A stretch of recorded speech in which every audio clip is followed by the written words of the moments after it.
Marlboro High School. I'm Lauren Calvaruso. And I'm Will Kramer, and you're watching Real Talk. Today's topic is nuclear weapons, which is a widely controversial topic. We will be covering the past, present, and future of nuclear warfare.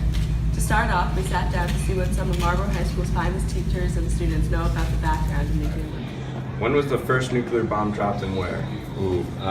Hiroshima and Nagasaki in 1945. It was dropped during World War II in Japan, Nagasaki and Hiroshima. Dropped in Japan, World War II. Correct. It was on August 6, 1945, the United States dropped an atomic bomb on the Japanese city of Hiroshima.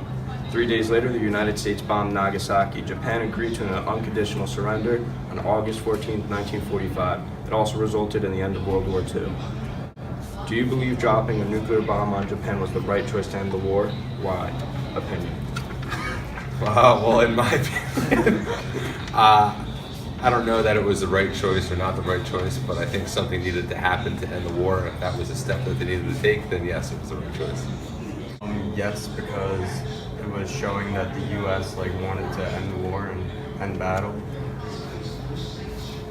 I think it was because it displayed America's force and fighting power. I think we should have maybe given them more time to surrender, maybe a few more days. But if they had said no, then I think that we should have dropped the bomb. Yeah. Because they had a military doctrine of never surrendering, fighting to the last man, and they still had 2 million soldiers left. Allied casualties for the invasion of Japan were measured at over 1 million, so I think it was worth it long term. Now that we have heard from some of the staff members and students, we will talk about everything you need to know about the background of nuclear weapons. To begin, the world's first nuclear explosion was on July 16, 1945 in New Mexico, when the U.S. tested its first nuclear bomb.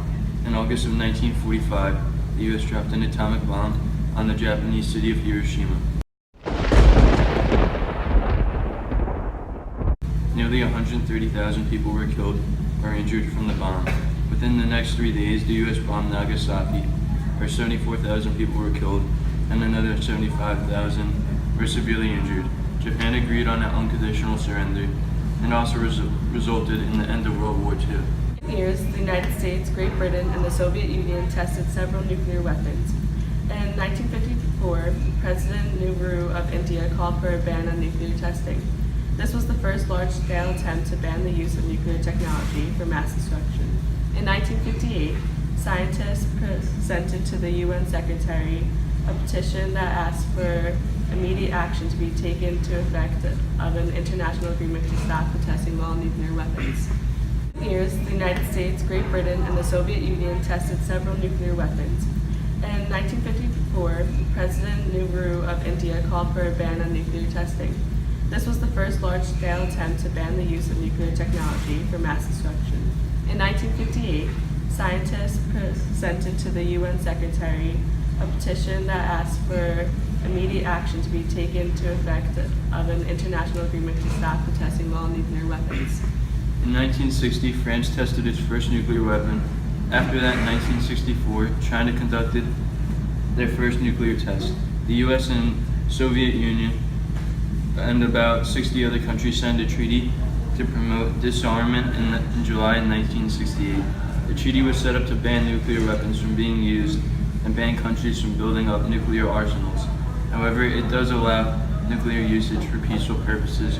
At this time, the 5 countries with nuclear weapons are the USA, Russia, United Kingdom, France, and China. Another attempt at banning the testing of nuclear weapons came in 1996. The Comprehensive Nuclear Test Ban Treaty is a legally binding prohibition on nuclear explosive tests for all its parties. In May of 1998, India exploded 3 nuclear devices that were 6 times more destructive than the bomb that the U.S. set off in Hiroshima. The following day, India set up 2 more explosions. Pakistan responded by testing 6 nuclear arsenal tests. In 1998, North Korea worried Japan by firing medium-range missiles over the Japanese mainland. Japan is the only country that has been attacked by nuclear weapons. Former American President George W. Bush named Iran, Iraq, and North Korea as the axis of evil. the U.S. was suspicious of those countries having weapons of mass destruction. 2006, North Korea became the world's 8th declared nuclear weapons state. Now moving on to nuclear radiation. The release of radiation is unique to nuclear explosions. There are several kinds of radiations emitted. These types include gamma, neutron, and ionizing radiation. And they're emitted not only at the time of detonation, which is initial radiation, but also for long periods of time afterwards, which is known as residual radiation. What is meant by initial radiation is the radiation that arrives during the first minute after an explosion. During the time that is mainly gamma and neutron radiation, only a relatively small proportion of deaths and injuries result from the initial radiation. Residual radiation is mostly radioactive fallout. This comes from weapon debris, fission projects, etc. A gun-type fission bomb has a barrel and uranium or explosive put on both ends of the barrel. Then they are shot at each other. And on one side there is neutrons released and cause the detonation when they combine. The United States used a gun-type fission bomb when we dropped the little boy on Hiroshima and realized that this type of bomb was unsuccessful. An implosion-type nuclear weapon is when a ball of uranium or plutonium is placed in the middle with surrounding layers. Then a wave of neutrons start to make their way around the center of the ball and cause a reaction. We will discuss the current situation with nuclear weapons after this commercial break. You do that for me? Really? Who is that? It's Kramer from State Farm. Kramer from State Farm at 3 in the morning? Who is this? Well, what are you wearing, Kramer from State Farm? Khakis? She sounds hideous. Well, she's a guy, so.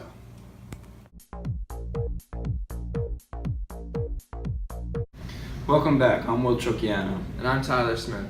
Let's see what the teachers at Marlboro High School know what's going on currently with nuclear warfare. How many nuclear warheads are in work? Currently, I would say, I would guess 3,000 or 4,000.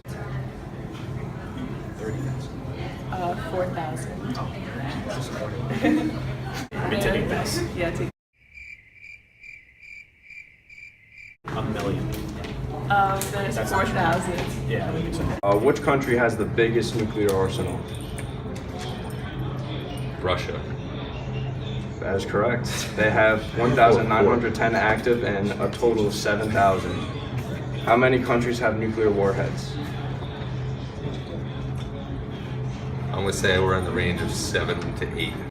Okay. U.S., Russia, China, France, Britain, Israel, North Korea, India. 7? There's 9 total. These countries are Russia, USA, UK, France, China, India, Israel, Pakistan, and North Korea. Under NATO, the U.S. shares nuclear weapons to deploy and store for 5 countries. Which countries are they? Britain. France. Britain and France and then Britain again.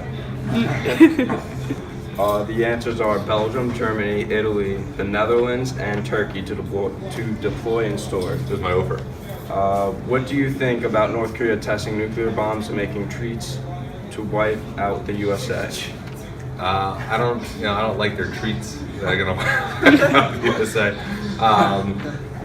I don't like the testing program if it's not monitored. I think it should be monitored by other countries. I think all countries should have their nuclear weapons programs monitored. Actually hilarious. I think North Korea is probably the most adorable country in the entire world. It's like there's never been anything like it ever, you know. And I think that if they decide to launch a nuke and ends up blowing up in their face, I think that's just gonna be really great. Thank you for your time. There are 9 countries that have access to nuclear weapons. Russia, the United States, China, India, Israel, France, North Korea, Pakistan, and the United Kingdom. As of 2016, Russian Federation has 7,300 total nuclear warheads, of which 1,790 are strategically placed. In addition to nuclear weapons, Russia declared an arsenal of 39,967 tons of chemical weapons in 1997, of which 57% have been destroyed. Currently, the relations between the U.S. and Russia are as hostile as they were during the Cold War. Russia has dropped its policy of no first use of using nuclear weapons and is now building up in its nuclear arsenal. Russia has indirectly threatened the United States with its weapons. The U.S. also has been rebuilding its own nuclear arsenal.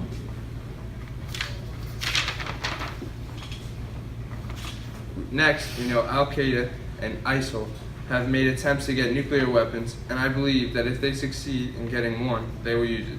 Every day we live in danger of nuclear weapons. A few months back, Pakistan threatened India to destroy India.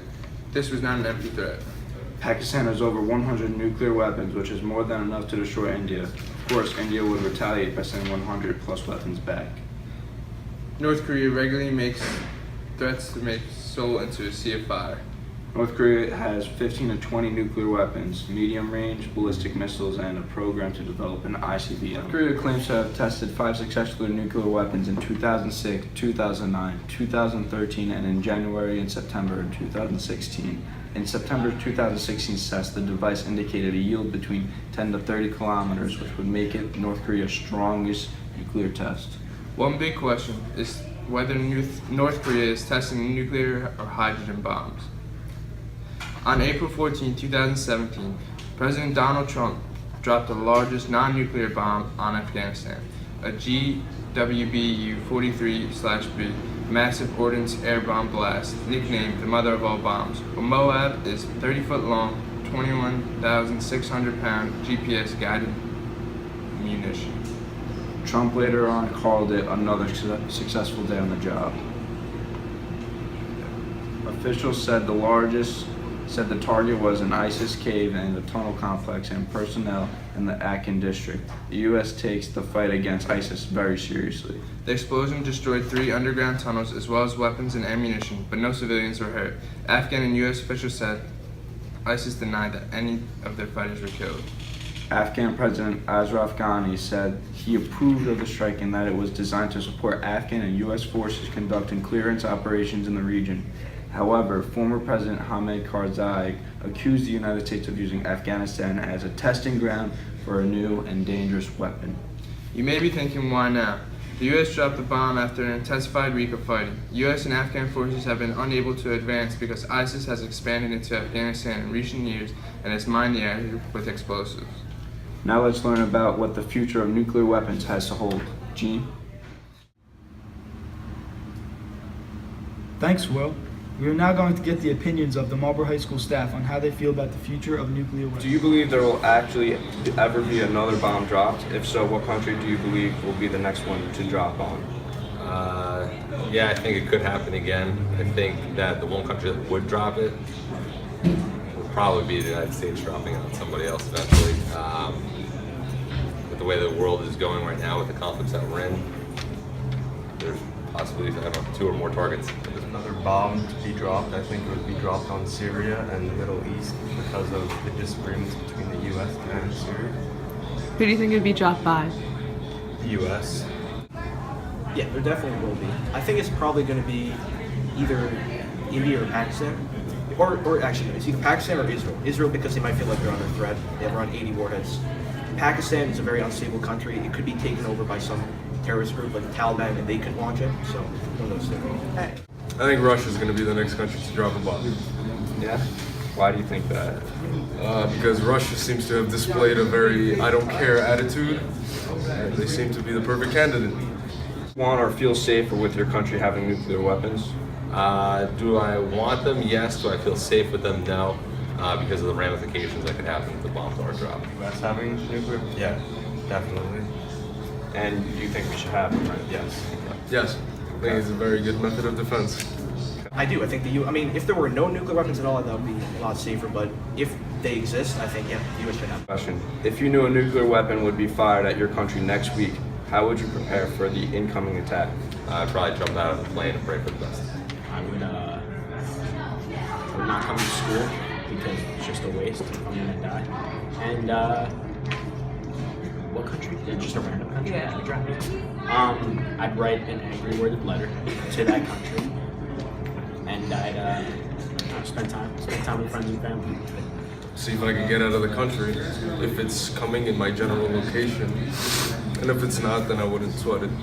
A world without nuclear weapons seems to still be very distant. Although the U.S. has called for a reduction of nuclear arms, North Korea, Iran, and Russia have continuously been building up their arsenal, and we do not expect them to stop anytime soon. Because of this, a nuclear arms race is a possibility in the Middle East. Israel is already a nuclear power, and Iran is working on becoming one. No Middle Eastern country wants Iran to have too much power, which is the reason we could potentially see more countries in the region starting to build up their weapons. An expert discussing this issue said, Turkey, Saudi Arabia, and Egypt are all seeking political supremacy in the Middle East themselves, or at least trying to prevent Iran from getting it. Here, of course, the most acute goal is to keep Iran from building a nuclear weapon, and then others, so there's no domino effect. Exactly. On the other hand, other than North Korea, we do not expect any other countries in East Asia to build up their arsenal. As long as the U.S. can guarantee the security of South Korea and Japan from North Korea, we believe this will not change. Moving on, with the future of nuclear weapons being that technology is always progressing, one can assume that there are plenty of improvements we can make to our nuclear bombs. This is the case, however, the current nukes we have already do more destruction than imaginable, so scientists are looking to improve nuclear bombs in other ways. One way scientists plan on improving nuclear bombs is to make the bombs smaller and more accurate. These bombs will have steerable fins, which will result in more accurate strikes and minimize collateral damage. Something else that scientists are working on is what is called a HANE, or a high-altitude nuclear explosion. These are still technically nukes, but they will blow up in space, causing a rain of energized electrons that ride the Earth's magnetic field and disable all electronic equipment. These weapons have the energy of a nuclear bomb, however they will not cause the same death and destruction as nuclear bombs. Someone may wonder why something like this would be useful. However, there are many reasons. In fact, one of the major purposes of the Hiroshima and Nagasaki attacks were to stop the production of military equipment. Well, a HANE would effectively shut down any production in the target area, as well as communications and even basic systems from stoplights to hospitals or water. Grocery stores would be gone, so the people now have no means to feed them or fend for themselves. If these were to be used, they would be extremely efficient with ending wars and also minimizing the deaths caused by current nuclear bombs. Thanks for listening. Hopefully you have learned a little bit about the past, present, and future of nuclear weapons. I'm Gina Napolitano, and you're watching Real Talk. Big boom. Wait, I know an interesting I'm pretty sure like the US owns enough to kill everyone in the world. Fact check that and then... I think that's true. I think that's actually true. We had fun and got a great deal. Woohoo! Come on down to Free Oak Christchurch Street for our summer students event. Have fun and get a great deal. We had fun and got a great deal. Woohoo! Have fun and get a great deal. Woo! Come on down. Yes.